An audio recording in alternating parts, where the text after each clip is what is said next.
The mimosas were flowing at the Riverside Country Club's Sunday brunch, and my sister Catherine was holding court-like visiting royalty. She twirled the embossed membership card between her perfectly manicured fingers, the gold lettering catching the chandelier light. Full membership, she announced for the third time, ensuring our entire extended family heard. Not associate, not junior, full voting membership. Do you know how exclusive this is? There's a 10-year waiting list. Mom clasped her hands together, practically glowing. We're so proud, sweetheart. The Hawthorns are finally members of Riverside. Finally, as if our family's worth had been in question until Catherine's investment banker husband Jonathan pulled the right strings to bypass the decadal-long wait. And the spring gala is in 3 weeks, Catherine continued, her voice taking on that particular smugness I'd learned to recognize over 32 years of sisterhood. It's the social event of the season. The mayor attends state senators, CEOs of every major company in the region. But of course, she paused dramatically, only members and their personally invited guests can attend. Dad beamed from the head of the table. Jonathan, you've done well for yourself. For all of us. This opens so many doors. What he meant was, this gives us the social access we've craved for generations. The Hawthorne family finally rubbing shoulders with old money and new power. All thanks to Catherine's strategic marriage and Jonathan's corporate connections. We'll need new outfits, obviously, Mom said, already mentally shopping. This isn't just any gala. The dress code is black tie, and everyone who matters will be there. First impressions are everything. My younger brother, David, nodded eagerly. I heard last year's gala raised $2 million for charity. The guest list reads like a Forbes power ranking. Exactly, Catherine said, which is why appearance matters. The people you meet at events like this can change your entire trajectory. Business deals happen. Partnerships form. Reputations are made. I sipped my orange juice quietly, letting the conversation wash over me like white noise. This was familiar territory. My family's obsession with social status, their belief that the right connections and the right venues would finally validate their worth. Claire, you're awfully quiet, Catherine said, her eyes glinting with something that looked like concern but felt like condescension. I know you're probably disappointed you can't attend, but don't worry. Maybe next year, Jonathan can get you on the associate member track. It's a start. That's thoughtful, I said neutrally. I mean, I know your work is important to you, she continued, her tone suggesting my work was anything but that nonprofit of yours. What's it called again? Educational something. Global Education Initiative. Right, the charity work. It's very noble helping underprivileged children.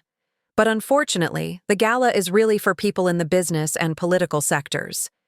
You'd probably feel out of place anyway. Mom patted my hand sympathetically. Catherine's right. Dear, these high society events can be overwhelming if you're not used to that world. Better to stick with what you know. What I knew, apparently, was running a small nonprofit that my family had dismissed for the past 8 years as Claire's little charity project. What they didn't know, because they'd never asked, was that Global Education Initiative had grown from a grassroots organization serving 200 students to an international foundation operating in 47 countries with an annual budget of $180 million. They didn't know because the metrics they valued were social visibility and country club memberships, not impact reports showing 3 million children educated or partnerships with 15 national governments. I actually received an invitation to the gala, I said quietly. The table fell silent. Catherine's smile froze. What? To the spring gala. I received an invitation about 6 weeks ago. That's impossible, Catherine said flatly. Only members can invite guests, and Jonathan and I haven't sent out our invitations yet. We're being very selective. It wasn't a guest invitation. It came directly from the gala committee. Jonathan leaned forward, his expression skeptical. The committee only sends direct invitations to major donors or VIP speakers. You must be mistaken. I pulled out my phone and opened my email, scrolling to the message from the Riverside Country Club events director. I slid the phone across the table to Catherine. Her face went through several expressions as she read. Confusion, disbelief, and finally, something that looked like panic. "This says you're the keynote speaker," she said. Her voice strangled. "Yes, for the spring gala. That's correct. You're giving the keynote address at the most exclusive event of the year." It wasn't a question, more like she was trying to make the words make sense. Dad grabbed the phone. "Let me see that." He read it, then read it again. Claire Morrison, founder and executive director of Global Education Initiative, keynote speaker. But that's how the gala committee reached out in January. They wanted someone who could speak about global philanthropy and education access. Apparently, our work in sub-Saharan Africa and Southeast Asia aligned with their charity focus this year. Mom looked genuinely confused. "But you run a small nonprofit. How would the Riverside Gala Committee even know about you?" "We're not that small anymore, Mom. We've partnered with UNICEF, the Gates Foundation, and the UN on several initiatives. Last year, we were featured in The Economist for our innovative approach to rural education technology." The Economist? David's eyes widened. "Like the actual Economist magazine?" "Yes. Also, Foreign Affairs, Stanford Social Innovation Review. And we did a TED Talk that has about 8 million views." The silence was absolute. I could hear the classical music playing softly through the club's sound system, the clink of silverware from other tables, the low murmur of conversations that didn't involve families processing revelations about their underestimated daughters. Catherine found her voice first. 8 million views. 8. 3. Last I checked. And you never mentioned this because I tried at Thanksgiving. I mentioned the TED Talk. Dad said, "That's nice," and asked Jonathan about his portfolio performance. At Easter, I brought up our partnership with the Rwanda Ministry of Education. You changed the subject to your kitchen renovation. At your anniversary party, I started explaining our technology pilot program, and Mom interrupted to introduce me to someone as our daughter who works with children. The words hung in the air, each one a tiny indictment. "We didn't realize it was such a significant organization," Mom said weakly. "You didn't realize because you never asked. You saw a nonprofit and education and decided it was small-scale charity work that couldn't possibly compete with Catherine's investment banking world or David's law career. You measured success by country club memberships and corporate titles, and my work didn't fit that framework." Jonathan was scrolling through his phone now, his expression growing more uncomfortable by the second. "Your foundation has a $180 million operating budget. This year, we're projecting $220 million next year with the new government partnerships." "Government partnerships," he repeated slowly. "With which governments?" "Currently Kenya, Tanzania, Rwanda, Vietnam, Cambodia, Indonesia, and we just signed with the Philippines and Bangladesh. We're in talks with India and several Latin American countries." Dad's face had gone pale. "You're working with foreign governments?" "Yes. We provide educational infrastructure, teacher training programs, and technology systems. It's fairly complex, which is why I stopped trying to explain it at family dinners when everyone's eyes glazed over." Catherine was still staring at the email on my phone. The keynote speaker gets introduced by the club president. "Your bio will be in the event program. Everyone will know that your sister runs a major international foundation." "Yes, I suppose they will. But I told everyone you worked for a small charity," she whispered. "I said you were very sweet with children, but didn't really understand business. I said you said what you needed to say to maintain your position as the family success story." "I understand. It's been your role for a long time." Mom's mimosa sat untouched, condensation pooling on the white tablecloth. "When you said you were traveling for work, you were meeting with government officials sometimes. Other times it was foundation donors, partner organizations, UN committees, education ministers. Last month I was in Geneva for a conference on global literacy initiatives. The month before, Nairobi for our East Africa Regional Summit." "You never said it was so important," Mom protested. I said I was speaking at international conferences. You assumed they were small academic gatherings. I mentioned meetings with education ministers. You thought I meant local school principals. I told you we were expanding into new countries. You smiled and nodded and asked if I'd met any nice men while traveling. The truth was settling over the table like fog, cold and uncomfortable and impossible to ignore. My phone buzzed. A text from my assistant confirming tomorrow's call with the Dutch Minister of Education at 9 a.m. Eastern Standard Time. Also, the World Bank approved the grant proposal, $15 million over 3 years. Congratulations. I glanced at it and set the phone down. $15 million, pocket change in our annual budget now, but still a significant win. Who was that? Catherine asked, her voice small. My assistant just confirming a call with the government minister. Which government? Netherlands. They're interested in replicating our technology model for refugee education programs. David laughed. A sharp, almost hysterical sound. Jesus Christ. Claire, you're consulting with European governments. Several. Yes. Education is universal. Good models scale across borders. Dad was reading something on his phone now, his fingers moving quickly across the screen. There are hundreds of articles about you. Forbes, Bloomberg Chronicle of Philanthropy. They're calling you one of the most innovative voices in global education reform. That's flattering. Flattering? His voice rose slightly. You've briefed the UN General Assembly twice, actually. Once on education access, once on technology integration in developing regions. Mom looked like she might cry. We didn't know. We honestly didn't know. You didn't want to know.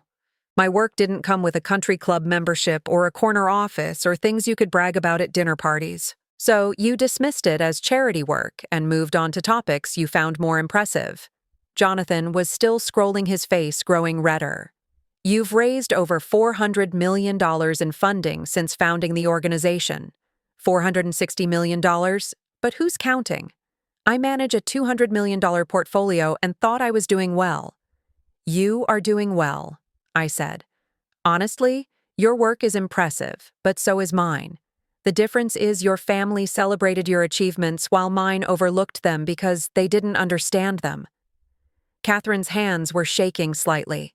The gala committee chose you as keynote speaker over venture capitalists and Fortune 500 CEOs. They wanted someone focused on social impact rather than profit margins. Our work aligned with their mission this year. But you're speaking at my country club at the event I've been planning for as the new member. Everyone will be focused on you. There was the real issue. Not that she'd underestimated me or dismissed my work for years, but that I was inadvertently upstaging her moment of social triumph. I didn't plan this to embarrass you, I said quietly. I accepted the invitation because it's a good platform to discuss our work and potentially connect with donors. I had no idea you just received your membership or that this was your first major event there. But it is, she said, her voice breaking slightly. It is my first event, and I wanted to make the right impression. I wanted people to see me as someone who matters, and now they're going to see me as the keynote speaker's sister instead. The honesty in her voice was almost painful. Catherine, I said gently, you do matter. Your work matters. Your achievements are real. But you can't build your worth on being better than me or more successful than me. That's not sustainable, and it's not fair to either of us. Mom dabbed at her eyes with her napkin. We've been terrible, haven't we? You've been human. You valued what you understood and dismissed what you didn't. It hurt. But I survived. I built something meaningful anyway. Without our support, Dad said heavily. Without your recognition, but I had supporters, my board, my donors, my staff, the communities we serve. I found validation in the work itself rather than waiting for you to notice. The brunch continued around us, other families laughing and eating and celebrating their own achievements. But at our table, there was only uncomfortable silence and the weight of years of assumptions crumbling. What happens now? David asked finally. I give my keynote speech in 3 weeks. You all attend as Catherine and Jonathan's guests. Presumably, we move forward. Just like that. Catherine's voice was sharp. We just pretend we didn't spend years dismissing you. No. We acknowledge it happened and decide whether to do better, but I'm not interested in making you gravel or feel worse than you already do. I'm busy enough without adding family drama management to my schedule. Jonathan cleared his throat. For what it's worth, I'm sorry. I made assumptions about your work based on Catherine's characterization, and I should have asked questions directly. Thank you. And Claire, Catherine said softly. I'm sorry, I was jealous. You had purpose. I chased status, instead of admitting that I belittled you. It was the most honest thing she'd said in years. I appreciate that, I replied. Mom took my hand. We'll do better. We'll learn about your work. We'll support you at the gala front row. That would be nice. In the next weeks, my family kept their word. Dad read every article. Mom joined a volunteer session. David helped with grants. Catherine even reached out for donations, and they prepared for the gala with precision. The Riverside Country Club was glittering. Chandeliers, orchids, gold china. My family arrived together, perfectly dressed, front row reserved. Guests poured in. Mayors, senators, CEOs, old money families.